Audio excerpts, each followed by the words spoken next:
In this lesson, we'll be solving two-step equations that have a coefficient outside parentheses. They look similar to the distributive property. In this example, we're going to look at the number outside of the parentheses. We can call this number the coefficient.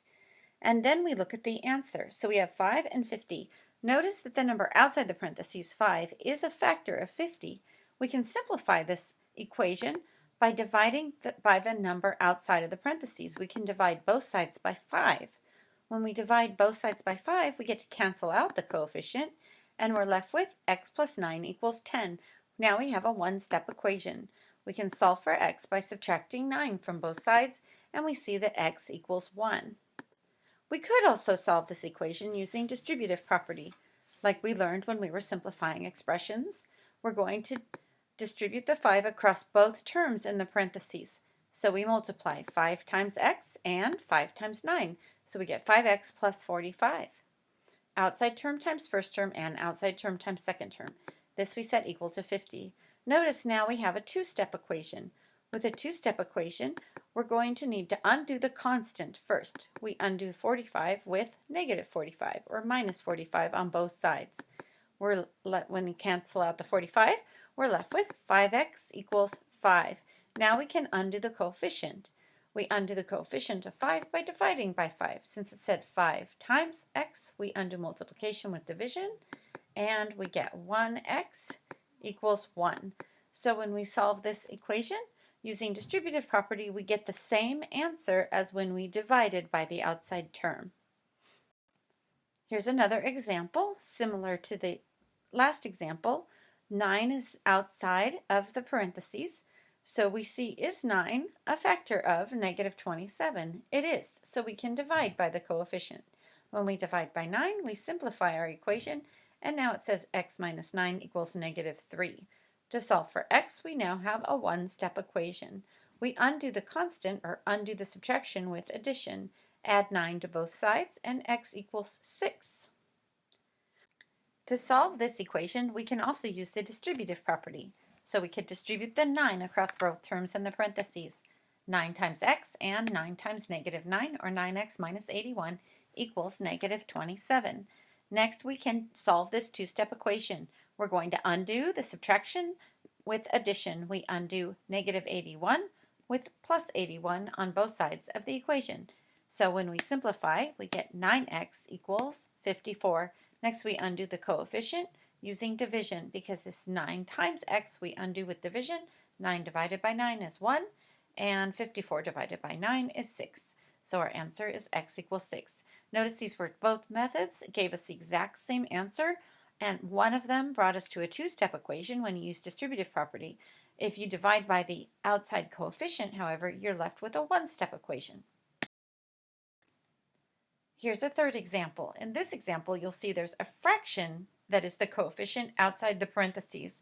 To undo the fraction, we can multiply by the reciprocal. So when there's a fraction next to variable terms, and then we're going to multiply by the reciprocal.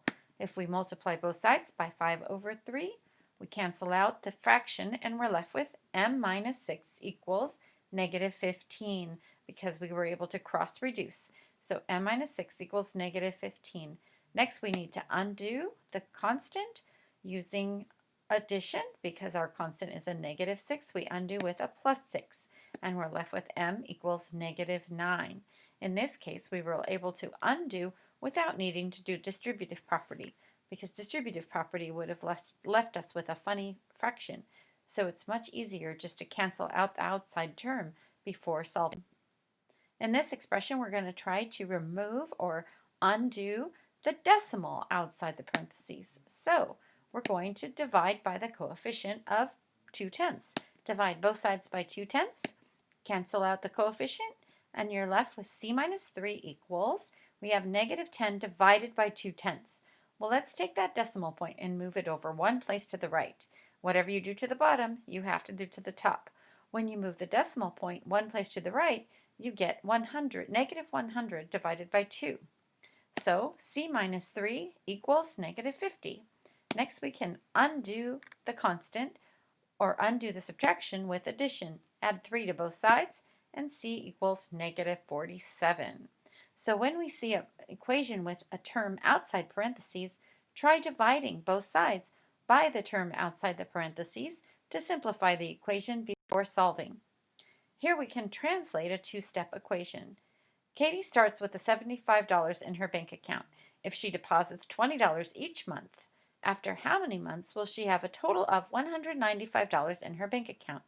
Well, let's go back to the beginning and read it again and see if we can change this into a number sentence. Katie starts with $75, so she starts with 75. That's how we'll start our equation. If she deposits, remember deposit is a positive term, $20 each month. So let's see, if she puts $20 in each month, that means that if she puts it in for 1 month, that would be 20. 2 months would be 40. 3 months would be 60. So we are multiplying times the number of months.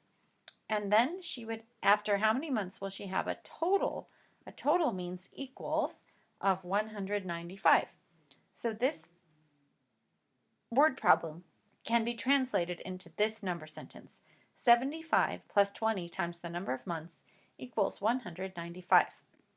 If we go to solve this equation, we're going to undo the constant. The constant in this problem is positive 75. So we're going to subtract 75 from both sides, and 20 times the number of months equals 120. Next, we're going to divide by the number next to the variable. Undo the multiplication with division. 20 divided by 20 leaves us with just m, and 120 divided by 20 equals 6. So this means that Katie will have $195 after 6 months. To solve equations in the following form, we're going to divide both sides by the number outside of the parentheses. If we can divide both sides by the number outside, then we'll be able to simplify our equation into a one-step equation. If there is a fraction outside of the parentheses, remember to multiply both sides by the reciprocal of the fraction. Or we can use the distributive property to simplify before solving the equation. If we use distributive property, we will have a two-step equation to solve. That's all. Thank you.